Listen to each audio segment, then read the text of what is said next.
Hope this gets out to the right person today, because this is seriously going to change your life. If you want to stop making credit card companies rich, then you need to watch this video. The average American has $6,000 in credit card debt, and if that's at 24.99% interest, we are paying over $124 a month for nothing. Now, I paid off $40,000 of debt in 18 months using my signature process, the ICE Debt Repayment Strategy. Let's go through those steps right now so I can teach you how to save money on your debt and pay it off faster. So step one is Illuminate. We want to shed light on our debt. We want to understand how much debt we have, who we owe it to, what the minimum payments are, what the interest rates are. List those all out. And we are going to put our debts in order from the highest interest rate to the lowest interest rate, and we are going to pay them off in that order. We're going to go ham, putting more money on the higher interest rate debt while still making the minimum payments on the others. This will result in the biggest savings. Okay, so then step two, this is where we are going to cut costs. We are going to lower the amount of interest that we have to pay on those debts so that we pay them off faster and we save more money. You're going to start by calling your credit card companies and asking them to reduce your rate. You can say something like, "Hi, XYZ company.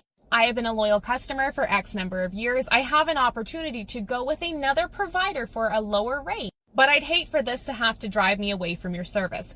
How can you help me with this?" That last line is the most important. How can you help me with this? Now, if you don't get a yes, the next step is going to be to start researching balance transfer cards. This is a special card that allows you to transfer debt from another lender. Usually they give you a promotional rate of 0% interest for like 6 to 18 months. Now, they're going to charge you a fee to move the debt, usually 3 to 5%. Really important that you do the math. You want to make sure that the amount of money that you are saving in interest is higher than the amount of money that you're going to pay for that balance transfer fee. You also want to make sure that you can pay off this debt before the promotional rate ends, or else that interest rate is just going to jump right back up to something like 24.99%. Now, step three, this is going to be earned. This is where we find more ways to put more money against our debt. Maybe that's picking up an extra shift. Maybe that's starting a side hustle. Maybe that's selling some of the clutter around your house that you don't really need, don't really care about, but is worth some money. Turn that clutter into cash. While you are doing this, you are going to delete your credit card information out of your phone. You're going to delete it off your computer. You're going to remove it from your mind. Okay, and you are going to put your credit card in a Ziploc bag. You're going to fill it with water, zip it up, put it in the freezer. You are literally putting your credit card on ice. This way, we are putting some time between you and self-sabotage. The last step, and probably the most important step, is to address the underlying reason why you were in debt in the first place.